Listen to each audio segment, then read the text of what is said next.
life, a way of life, a way of life. Islam is a way of life, a complete way. Islam solves all of its problems. Allah leaves no stone unturned. Perfect with no flaws at all are the laws of Allah. A way of life, a way of life, a way of life, a way of life. Assalamu alaikum wa rahmatullahi wa barakatuh. All praise belongs to Allah, and may His peace and blessings be upon His Prophet Muhammad sallallahu alaihi wasallam. I welcome you, dear viewers, to this episode where we are going to be discussing magic, witchcraft, the evil eye, envy, and all things associated with these subjects. With us discussing these topics, we have our dear Shaykh, Sheikh Assim Al Hakeem from Saudi Arabia, Sheikh Saleem Al Aamry from the UAE, and Sheikh Muhammad Al Sharif from Canada. May Allah reward you all for joining us. Now, in the previous episodes, we've taken a little bit of a look at what is witchcraft, what is magic, how the Jinn are involved in these matters. Now, another matter which is related to this subject is the eye, or the evil eye, if you like. Now, this is something which a lot of people, they might not know about. A lot of cultures aren't aware of this, whereas others, they get to the point they're almost obsessed with this matter. So I want to begin, as always, I'll begin with Sheikh Assim, inshallah. Could you introduce us to the subject of the eye and exactly what it entails in Islam? بسم الله الرحمن الرحيم الحمد لله رب العالمين وصلى الله وسلم وبارك على عبده ورسوله الأمين نبينا محمد وعلى آله وصحبه أجمعين أما بعد. In Islam we have two semi-related issues that people usually are confused by, and they think that they're the same thing. We have what is known as al-ayn, and we have al-hasad, something that is known as the evil eye, and the other is known as al-hasad, which is envy. Now, they all think that it's the same thing, but it is not. Envy is an evil act that is deliberately being done by the individual. And in short, it is wishing that the favor, the blessing, the good things a person is enjoying, that it is removed away from him. Hopefully that it would come to me, but it has to be removed from him. So if I see a brother who has a beautiful car, my envy would be, oh, he's not deserving of that car. He doesn't deserve such a car. I should be driving such a car. What does he have to get such a car? So this is something that, first of all, it affects the person having it, because it burns him from inside. And not only that, it consumes his good deeds. And we will deal with that inshallah later on. But the evil eye, which is al-ayn, is something that usually is done unintentionally. And this has the effect of a person's evil spirit coming and coinciding with what he sees and admires, especially and definitely when he does not mention the name of Allah, and when he does not wish that individual that Allah blesses that ni'mah. So I may see a car, and this car, by the way, might be my own car. It's not necessarily someone else.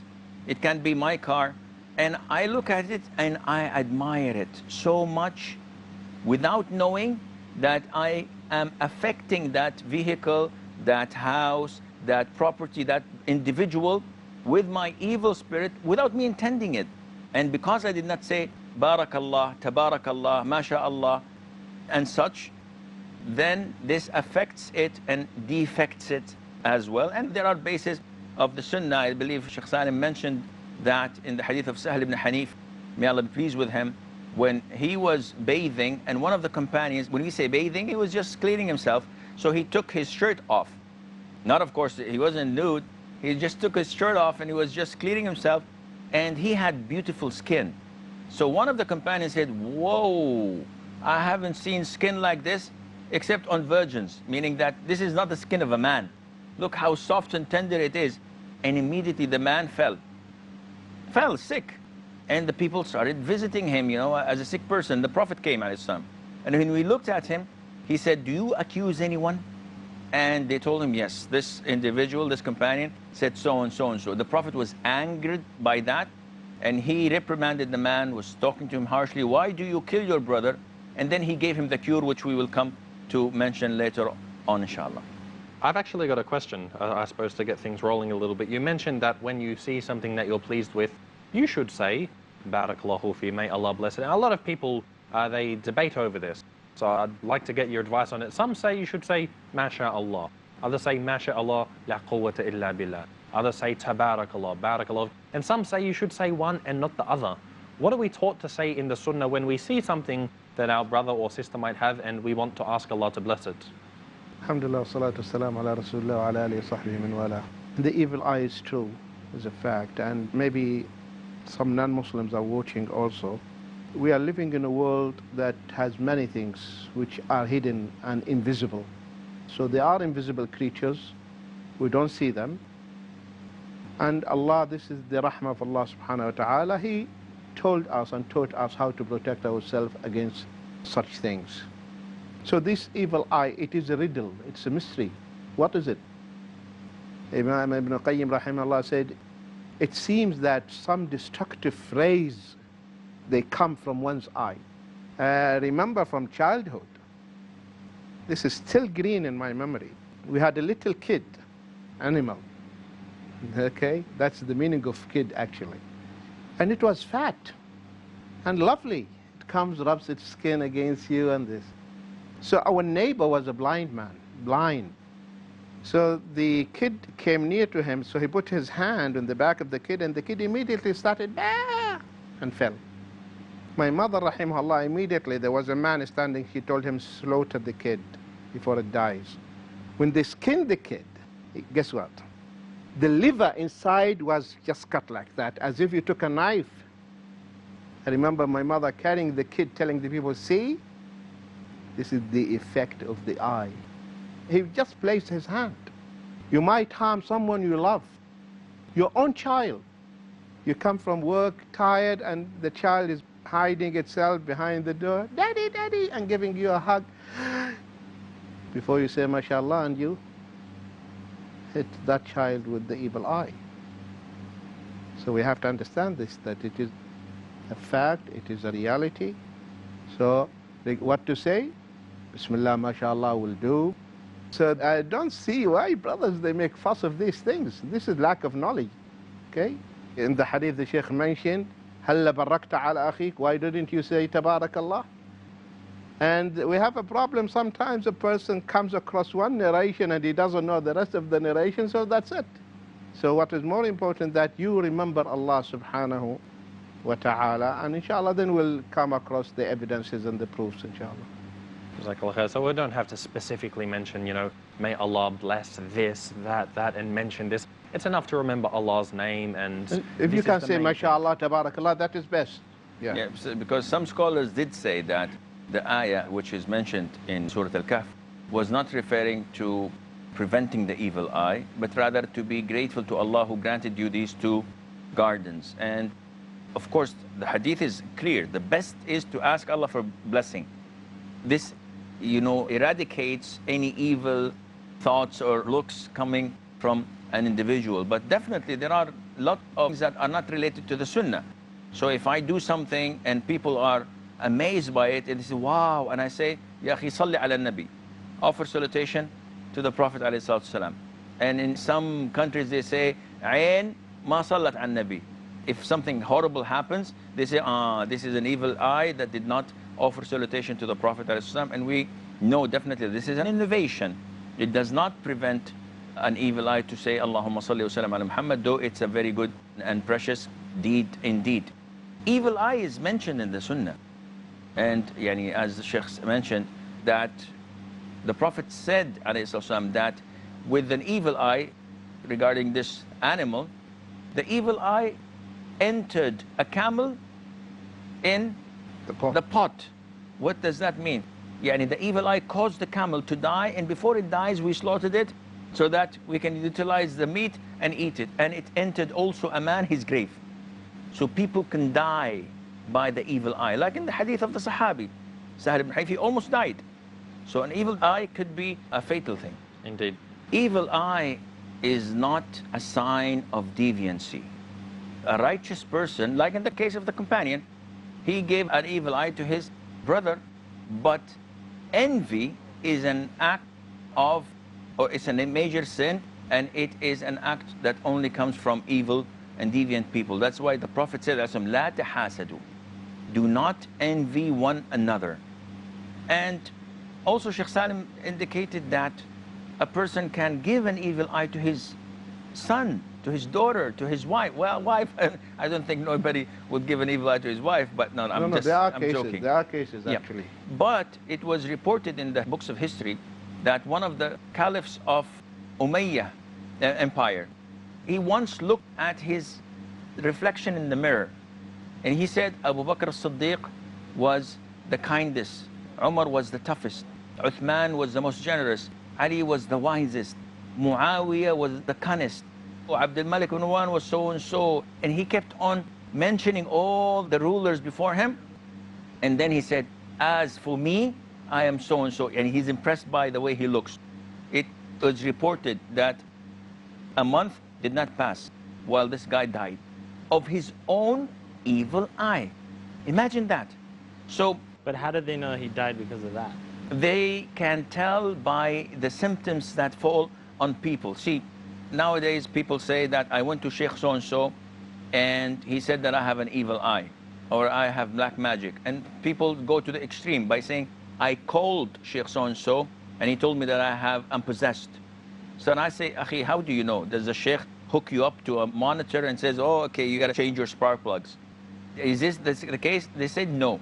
There are signs that scholars out of experience, by reciting Ayat al-Kursi, if the guy feels drowsy, if the guy faints, if the guy changes in color, if he sweats, they know that this is an indication, most likely, that these symptoms indicate this. So the scholars say regarding this Khalifa, the guy was young, he had nothing to do, but what he said was a probable cause for an evil eye.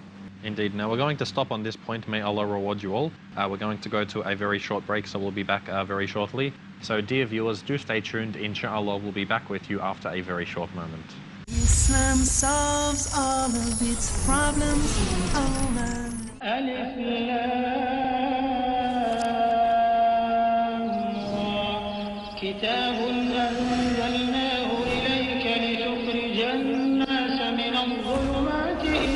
Allah Ta'ala revealed the glorious Quran as a guidance, light, and cure.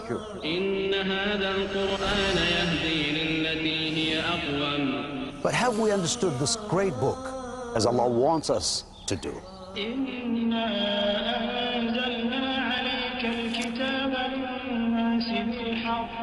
What are the techniques to contemplate on the Quran?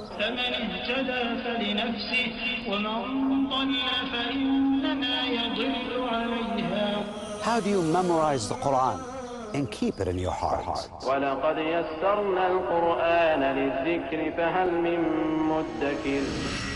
What are the right ways to benefit from the healing power of the Quran? I am a Muslim. I, Ahmad ibn Sayfuddin, will answer these questions and more in my series, The Etiquettes of Dealing with the Glorious Quran, here on Peace TV. Perceive the parameters which make the understanding of the Quran crystal clear in The Etiquettes of Dealing with the Glorious Quran, every Monday at 7 p.m. and repeat telecast at 12 p.m. India on Peace TV. Puri class is the touchstone of theology. Theology means the study of God. Puri class is the litmus test for the study of God. It is the 112th chapter of the Quran, verse number 1 to 4. Kul huwa Allahu ahad.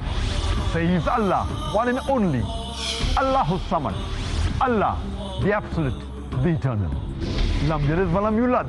He begets not, nor is He begotten. Walam yakul lahu kufuwan ahad. There is nothing like unto Him. It's mentioned in Sahih al-Bukhari Volume 6, Book of Virtues of the Quran, Hadith number 5013. Prophet Muhammad, peace be upon him, said, Surah Ikhlas is equal to the 1/3 of the Quran.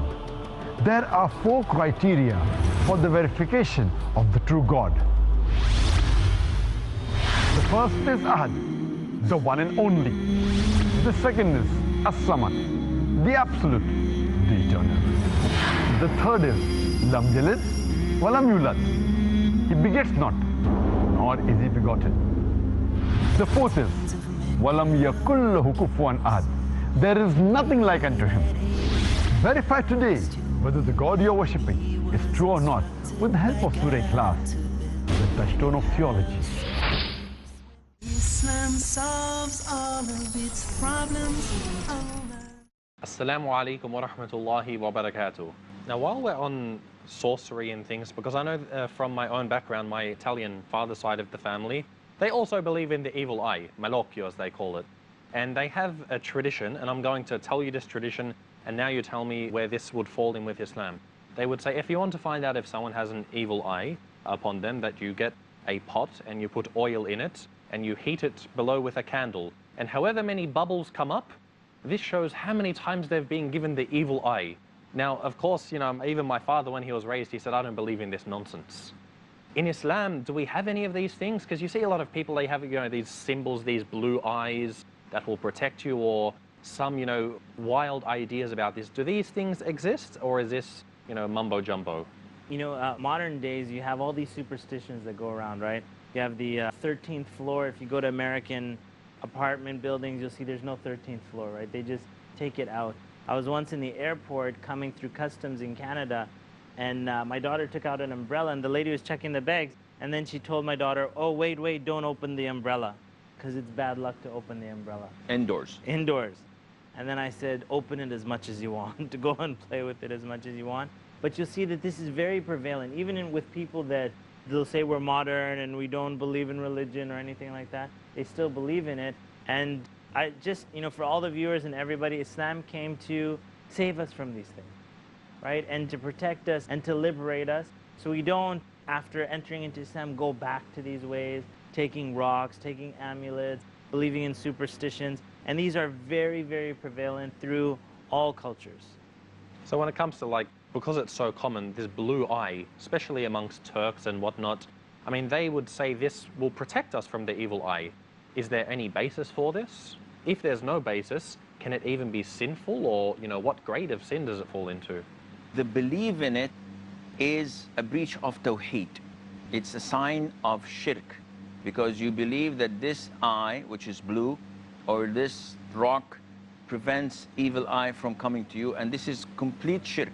Nothing prevents the evil eye from coming to you except the quls, with the grace of Allah Azza wa Jal, with the adhkar. So, Qul huwallahu ahad, Qul a'udhu falaq, Qul rabbin nas, Ayat al-Kursi, the last 2 ayahs of Surah Al-Baqarah. These are the protectors with the grace of Allah Azza wa Jal. And reciting them, not just putting them up on a wall. Yes. Now, this brings us to another issue, which is in some Arabs' houses, you would find that them hanging a palm on the wall, and we ask them, they say this prevents the entrance. The entrance prevents hasad. This has an origin that I know of.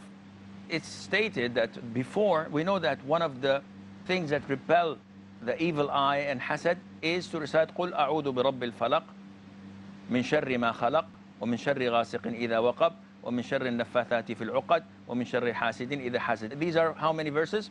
5 verses. So they used to, first of all, hang these 5 verses, the surah, to prevent hasad. But then it took a big portion of the wall. So instead, they said, whenever someone is giving you an evil eye or envying you, just say, Ya akhi, this. So in America, they say, talk to the hand. So there, instead of reciting the surah, they just decided, yeah. They took the palm and they hung it. As for the blue eye, there might be an origin, but does it affect the situation that it is shirk? Definitely not. I just think that there might be a misunderstanding. Just because it has an origin doesn't mean that it's authentic. Yes, that's what I said. Yeah. Yes, I want you to take you to remind myself and the audience, we mentioned in the beginning, what can be considered as a means of cure. There are 3 types. Number 1, what is being proven materially, physically, experimentally, such as medicine. That is accepted in Islam because it is proven. Second one, spiritual, that is sanctioned by Quran and Sunnah. Third, anything else not falling here, it is shirk. So now where do we put this blue eye? Is it material? No. Is it spiritual? No, it is shirk. So this is the criterion you apply. So if we have some of these, time to throw them away. Exactly. Now, we're talking about Quran, and this is, again, a common thing that you'll see a lot of people saying. You go into the house and they might have Ayatul Kursi or some of these verses on the wall. And then a lot of them later on, they said, I've heard from Sheikh so-and-so that I shouldn't hang it on the wall, rather I should say it. So when it comes to hanging these verses on the wall, there may be a difference of opinion. So I want to get, some of your thoughts on this, whether it's okay to hang these verses on the wall, or whether or not this is perhaps even a disrespect to the Quran. It's an issue of dispute among scholars. Some scholars say that as long as you're reading it and it's reminding you, it's permissible. Others say, even if it's reminding you, it is not permissible because Quran was not revealed to be a decoration of the house. And the majority of the people who hang verses of the Quran on the wall, they don't hang it because of the content, but rather because it is a form of decoration. It beautifies the wall. For art. It's a sort of an art. And that is why it is not permissible to hang it, or at least it is very, very not recommended to hang it, especially if we know that. I've noticed a brother who I've visited his house, and he had this big, beautiful ayah hung, and a piece of art. So he was giving his back to it, sitting underneath. And I said, Akhi, how long have you been living here? He said, 10 years. And this, it's been there all the time. Without looking, what's written on it? And the guy, was almost sweating. Wallahi, I forgot. So then, if you claim that you'll be reading it and it may reminds you of Allah Azza wa Jal, this is not true. Because once you get accustomed to, khalas, it's gone and over with. The other thing is that those who want protection, and I believe we should, talk about how to protect ourselves and also how to cure ourselves from such illnesses, envy or black magic. Those who seek protection usually hang these amulets made of solely of the Quran. So is this permissible or not? I'll ask the question and answer that question as well. Scholars say that among the companions, Ibn Umar was reported that he used to do this with his children. And one of the companions used to do this. Some say that he was doing this to teach them how to read the Quran because it's a board and he used to write verses of the Quran and rub it off and write it again. Others say, no, it might have been amulets. So is it permissible? The majority of scholars say that it is not permissible, especially with the children, because they will enter the bathroom where they may humiliate it, they may do things that are not befitting. And it's a door. It's one of the means of writing something else, and this would expand and become part of the shirk. Now, a common thing which I see, especially in Egypt, I've actually seen is quite common, whereby they will either put a Quran, like a mini Quran that's so small you can't even read the letters, or at least they'll have a mushaf in every car. I mean, I don't think I've seen a single car in Egypt except that there's a mushaf, and it's usually hidden away, either on the windscreen or at the back, and it sits there, and nobody... A big mushaf or a small? Sometimes it's small, but usually it's a big one. I mean, when I'm in a car, sometimes I'll grab it and start to read. But the majority of them, they're like, what are you reading it for? I mean, it's there to protect. And you see that the majority of them go unread. Is this a disrespect to the Quran to have a Quran and then just put it in the car for a protection? I believe that this is a manifestation of the wrong application of the Quran. Allah Azza wa Jal revealed the Quran to be recited, to be acted upon, and not to be a source of protection. This is not in Egypt. It's in Saudi Arabia. A lot of the Muslims put a copy of the Quran in their glove compartments, and if you take it out, you would see it dusted and untouched, and you ask them, why is it in your glove compartment? Some people put it under their pillows. I know a lot of pilots carry it in their flight kits when they fly. And when you ask them, they tell you it's a protection so that we would not have a plane crash, the house would not be robbed, the car would not have an accident, and this is shirk. Even if it is through the book of Allah Azza wa Jal, the Quran, it was not intended, it was not meant to be a form of protection in this But sort. I thought it might be a little bit too much to say that it's shirk. Maybe that's going too far, because it's the Quran. The shirk is divided into two types, shirk asghar and shirk akbar, and major and minor. The minor shirk is when you, in your heart, look at something to be means of protection or of bringing benefit other than Allah Azza wa Jal. So if you believe that the Quran can protect you by just carrying it as a copy of the Quran, protecting your car, protecting your house from being robbed, protecting a plane from crashing, and we have no means in the Quran nor in the Sunnah that proves this, we can safely say that wrong. it is. Absolutely. May Allah reward you. Unfortunately, we have come to the end of the program. It's been very, very good listening to this topic. Inshallah, perhaps we hope to continue a little bit more in the coming episodes on this topic. So may Allah reward you for your contribution, dear Shuyukh. And may Allah also reward you, dear viewers, for joining us in this episode. We hope, inshallah, that you've received benefit from this. And we hope, inshallah, that you'll join us in our coming episodes where we continue to look at this as well as similar topics. Until then, I greet you all. Assalamu alaikum wa rahmatullahi wa barakatuh. A way of life, a way of life, a way of life, a way of life. Islam is a way of life, a complete way.